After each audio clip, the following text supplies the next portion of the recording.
The Big Issue. Breaking down the issues that matter.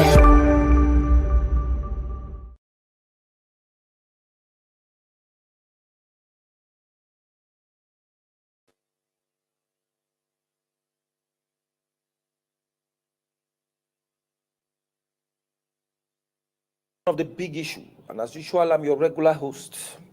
George Jagba is my name, and with me here in the studio, our in-house analyst. We have Silas Ezegu. You're welcome to them. And David Tucker.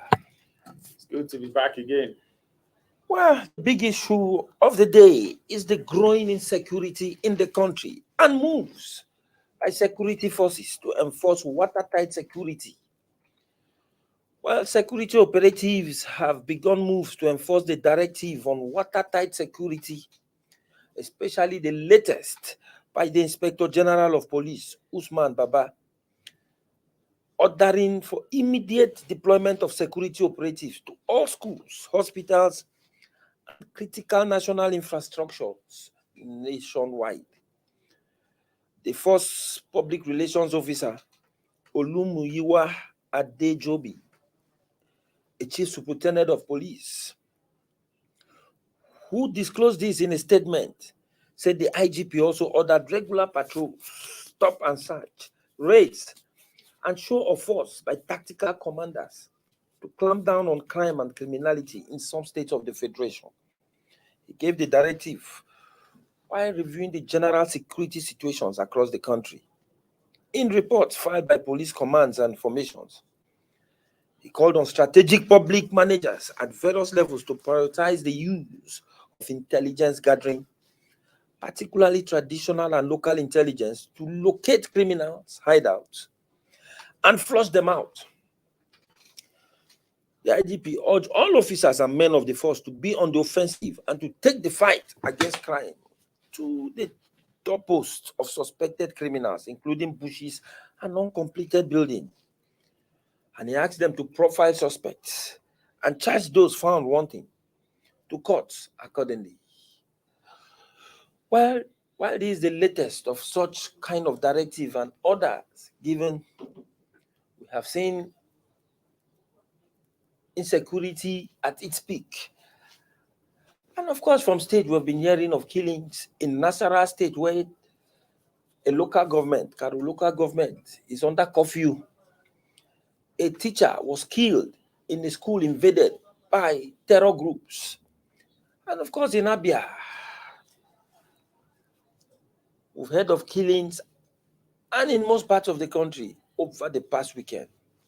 Silas, what would you say about this directive's order about watertight security?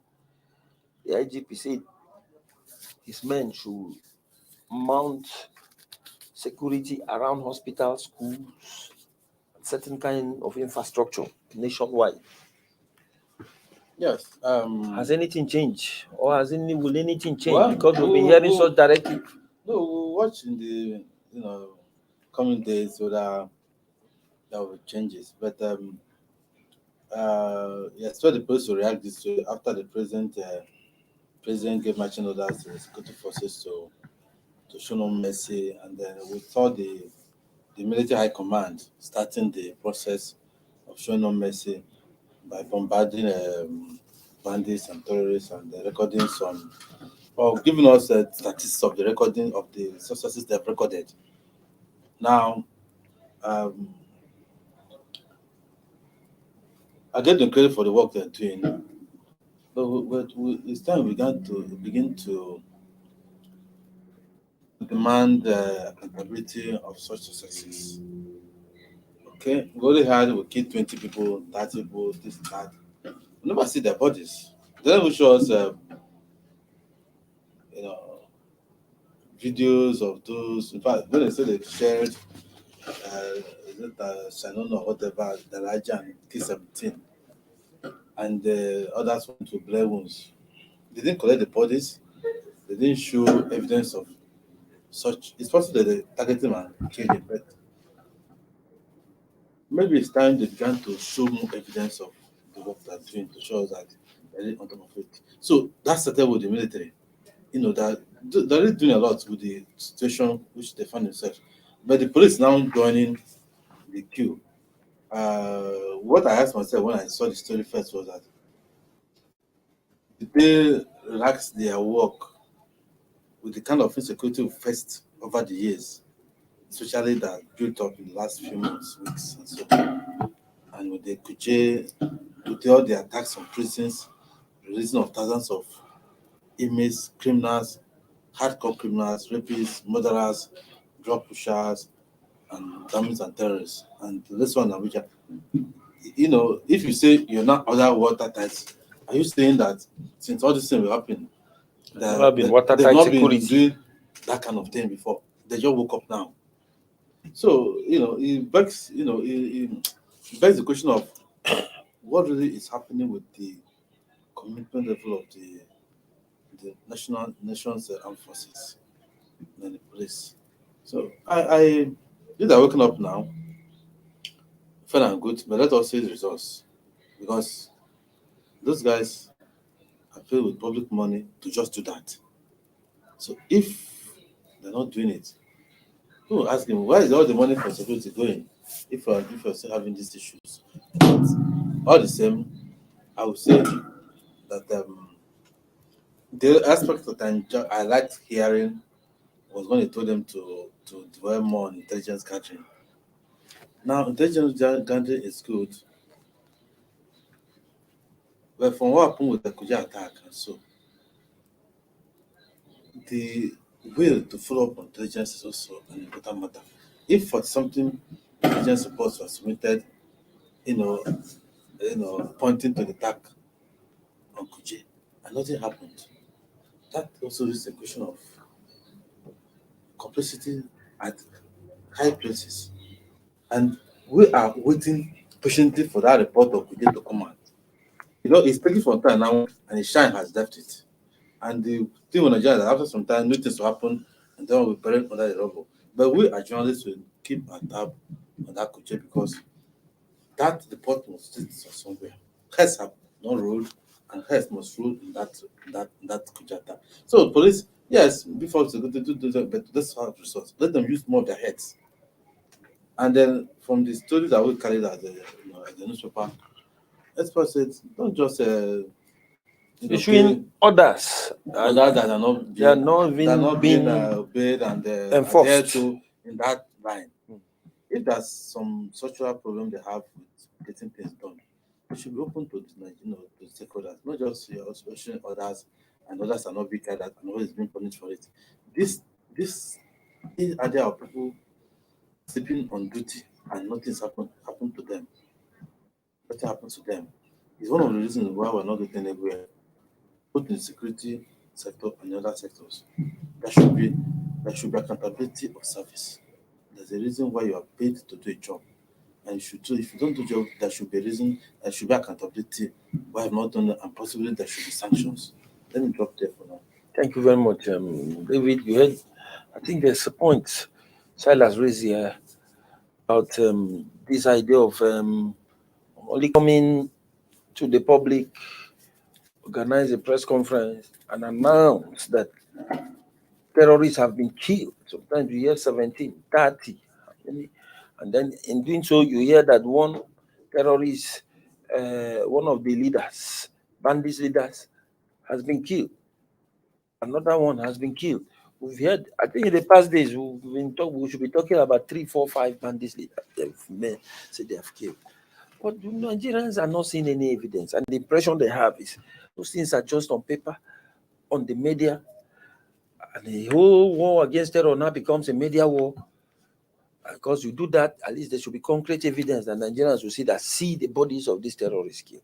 So how can we begin to agree or believe the military that all these things they're telling us? Because the more they do it, the more crime grows, the more it increases. It's quite interesting. I'm happy you raised that issue. But the last meeting the CBS had with the media executives, I was there as a reporter to cover. And what he told them was, we have the evidence of those things, but they are classified documents. We cannot make it public He had to even play some videos for them to watch. They now told them these videos are not for broadcast or publication. It is for you to see and believe what we're telling you. That's apart. And my interaction with them, most times, when I question, they'll tell me, are you not seeing the result?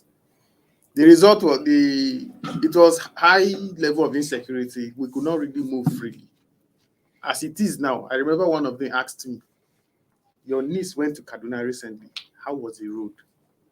In the last, how many, you have contacts along the Abuja Kaduna road. What is the situation report? You've been calling, they'll be giving you a report. I'm sure you don't write those ones. And I laughed. Yes, I don't write those ones. But when I hear there's a lapse, that's when you see me. I rush immediately to make it public. But the ones they tell me that the road is free. You can come anytime. And of course, I had to take my niece down that place to hand her over to the father before she went to Kaduna for whatever she was doing. And she came back. So that one, they are working because we interact with them.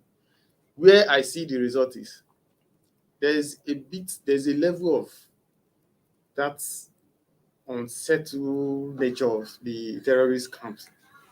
Most times when they talk, they will question, because it is the officers that give us the stories. People in the field sometimes will sneak the reports that they are submitting to the officers, they sneak it to us. But the chiefs don't want it public. And coming to the police, the military, they are doing a lot. They've raided a lot of terror camps within Abuja, Kaduna, Niger, Nasarawa. So they know who they were. They've raided a lot of them. The police giving that order, I feel we are blaming the military today because the police has failed to do its job. If the police had been on ground, we won't be having all this. Somebody somewhere has failed to do his job, and then it deteriorated to the level where it was that we were complaining. And now they are trying to improve it. But it's not going to the media to tell us you're dishing out an order. Are you telling me there was no watertight security? So if there are laps, you can just tidy them. But coming to tell Nigerians you want to beef up security, you don't need to tell me you want to beef up. Let me see the presence. And when you beef, what have you given them to? Have you given them the kind of support, the materials that they need to do the job? That's one critical question we need to be asking. Because most times when I talk to some of the experts, even the military people, they will tell me the police is not equipped to do their job. Yes, thank you very much. They keep telling me that the police is not equipped to do their job. That's why they come in to do most of the police jobs. And then coming, they are not trained for police jobs. So when they come, there becomes a conflict. You cannot expect a military man who is trained to be brutal to come and do the job of a civil authority. So when they come in, there's that clash, that conflict. So we start writing human rights stories. There's an abuse here, there's this one, because the way a military man will respond to an issue is different from the way a policeman will respond. If he's trained and equipped to do the job. Thank you very much. Well, we will quickly take a break, hoping that by the time we come, Avia will contribute constructively to the conversation on the big issue by the way of comment. And as we come back, we hope that we'll see their comments trickling in and we'll actually take them as they come and address them too. Don't go offline. We'll be back in a moment.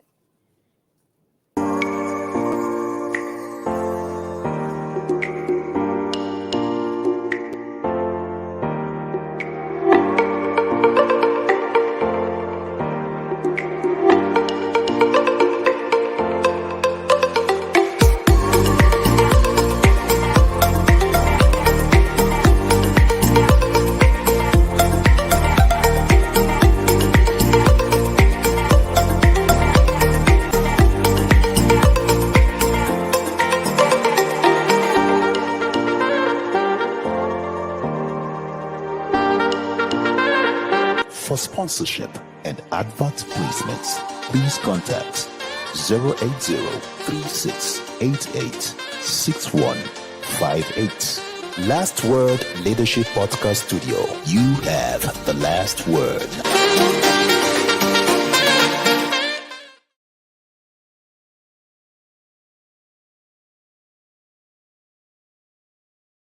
The Big Issue.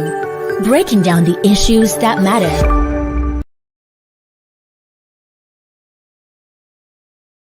The Big Issue. Breaking down the issues that matter. Welcome back. We are still on the big issue in leadership podcast. And of course, the big issue of the day is growing insecurity and moves to enforce watertight security by security operatives. Silas Vitaka has spoken and he mentioned the issue of our own security forces not being well armed. And of course, I agree with him. Because if you see those criminals, especially the terror groups and the bandits, one will wonder where they get these sophisticated rifles, these weapons they use. The weapons are in the black market, surrounding us. There are neighboring countries. And at the end of the day, we have a military that cannot come out with sophisticated shots. I think the security in Nigeria has exposed the country. The military, the military have the equipment to face those guys. Accepted. But the police, do they have what it takes to fight those guys? They don't. What equipment do the military have? We've had cases where military will take off. Some soldiers will run away. Say they were overpowered by the superior power, firepower. What happens most times is the number those guys come with. So if you cannot expect 10 people to fight a herd, let's say over 300, 400 people coming and shouting Allahu Akbar, who they are, you know that what they are coming to die, they've been brainwashed. All they know is we are coming to die. And the person standing here may not have what he needs to fight at that moment. One thing I keep blaming our security architecture is, what is the response time? And each time I ask that question, it becomes a problem. What is the response? How long does it take for backup to come when any of our formation is attacked? And it becomes a problem. You see what I'm saying, David? It's not that they are not equipped to fight, but if you expect me to fight for 2-3 hours before backup will come, what I have may not be able to take me more than 1 hour. After you are there for the second. That is the problem. Look at the Super Tucano jets that they came. They made a ceremony out of it, showcasing them, saying this, and then at the end of the day, this backup you are talking about. These are the things you expect the Super Tucano jet to do, because that the speed and the way it can destroy. Okay, if you see 300 people shouting Allah Akbar, by the time you call and they deploy one of those jets facing them, spraying them. Looking at the northeast, we are not hearing anything about this. You see that the Super Tucano is making an impact. How safe is the northeast? Do you still hear of terror attacks that the terror is being overrunning any military formation? I have friends. It calls for serious worry. Yes, if at the end of the day, I agree with you, but we have a proverb in Quran which says it's only a tree that is told that someone is coming to cut it down, and you stay there and wait. So if you are a terrorist operating in the northeast, and you now hear that the country has bought 12 Tucano jets to come and kill you, are you going to stay there? They have now moved from there to the northeast, to the northwest, to North Central, and they're now in Abuja. That's not here. They've relocated from those places. From there. The Super Tucano is restricted to the places that they are classified as terrorist. The country has already classified. Now, but we have other platforms. Yes, we have gunships. Apart from gunships, apart from the Super Tucano, we have Alpha jets that can also, which the bandits have also shut down at one point or other. Yes. Not even terrorists, not even Boko Haram, bandits. But those guys have anti-aircraft guns. So that way they should treat them as bandits. So terrorists, of course. Helicopter gunships. You have, so it's not that there are no platforms. We have unmanned aerial vehicles that can survey and attack. But most times when you receive most of their reports, most times when I get my reports from the field, I also call sometimes I even send it to the Air Force man. I'll say, what is happening? He will laugh, he will tell me, is it everything we'll tell you people? Before you know, you start saying we're not doing our job. We're doing our job now, allow us to do our job. Your own is to have peace and travel by road anywhere you want to go to and go peacefully and return.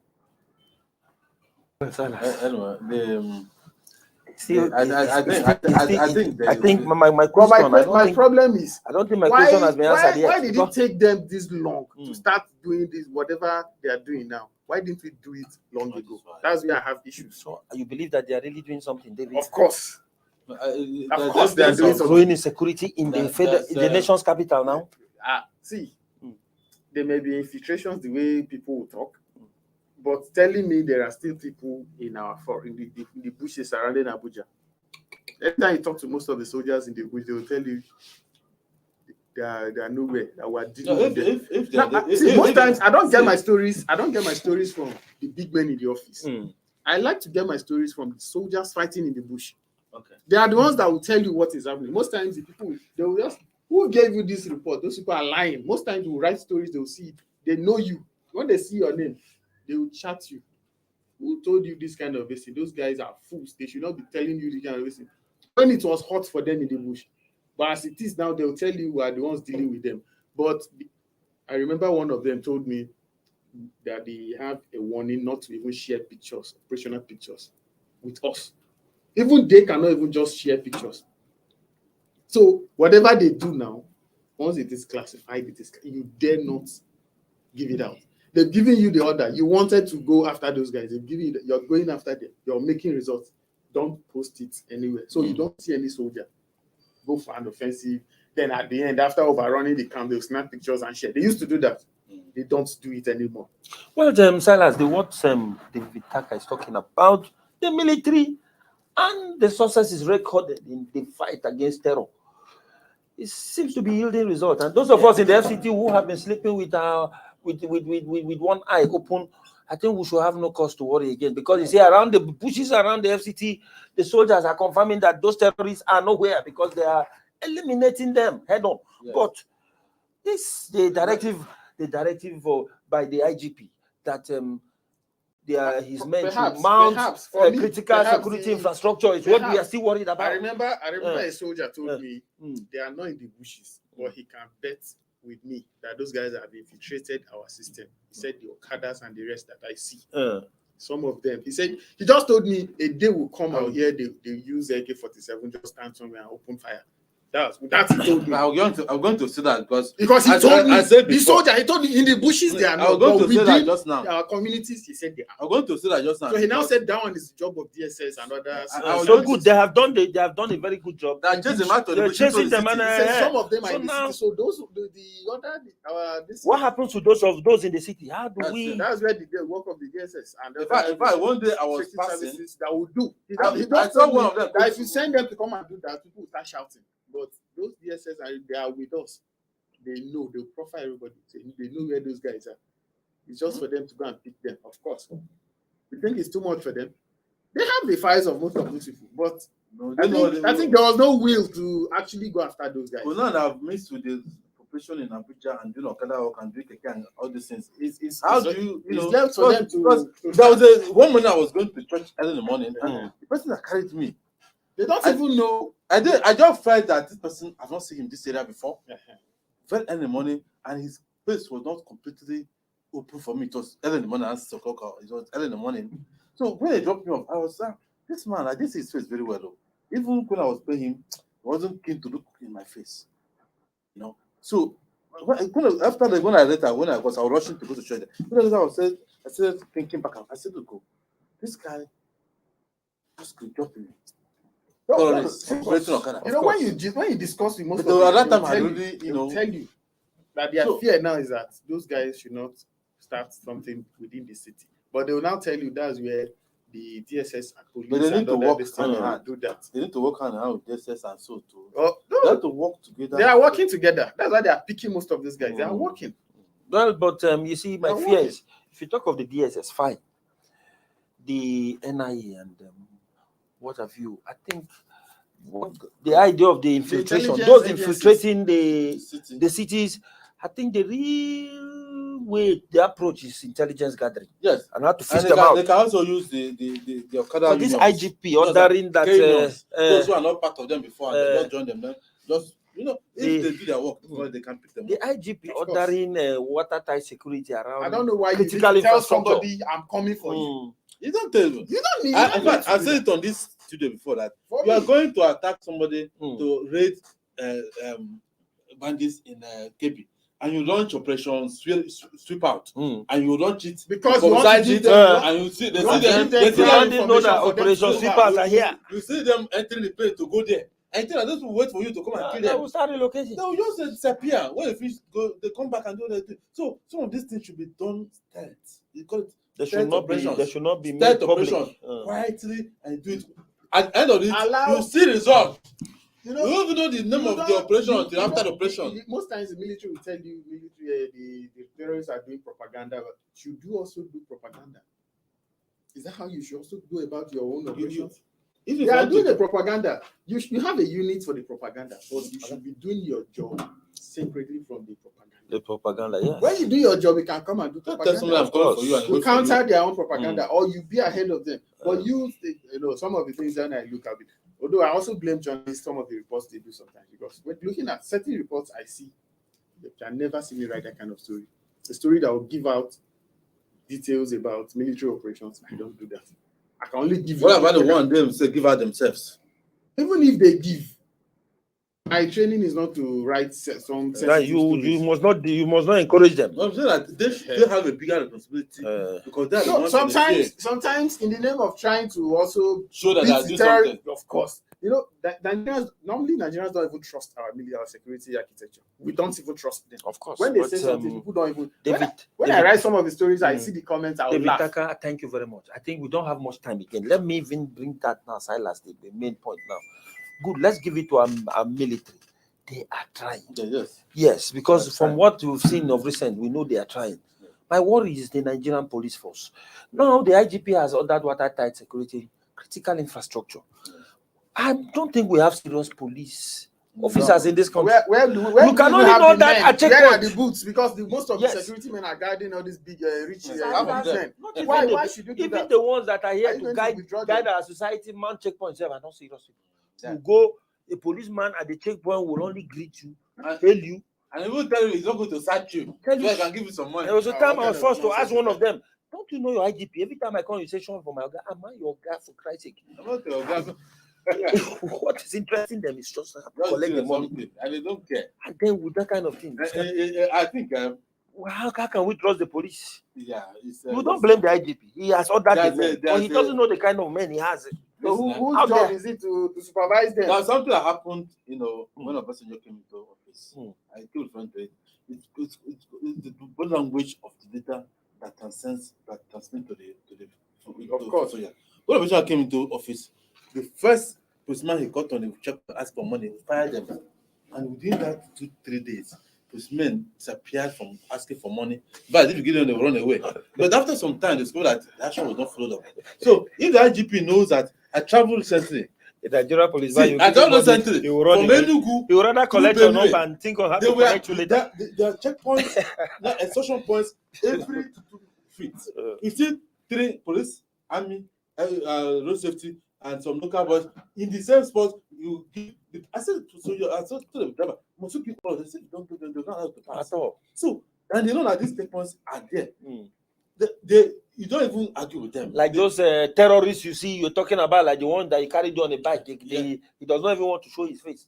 By the time they go to checkpoint, the only thing Okada will do is they collect 50, 100 naira and they allow them pass. So, and the IGP knows that. That's grieving them to know these points are there. But how much is he giving to run those stations and everything? Sometimes they raise. I'm not saying that this is a way of getting money from the police. Of course, they do it. Most times you talk to them, they'll give them to somebody that was telling the IGP knows that he's there collecting money.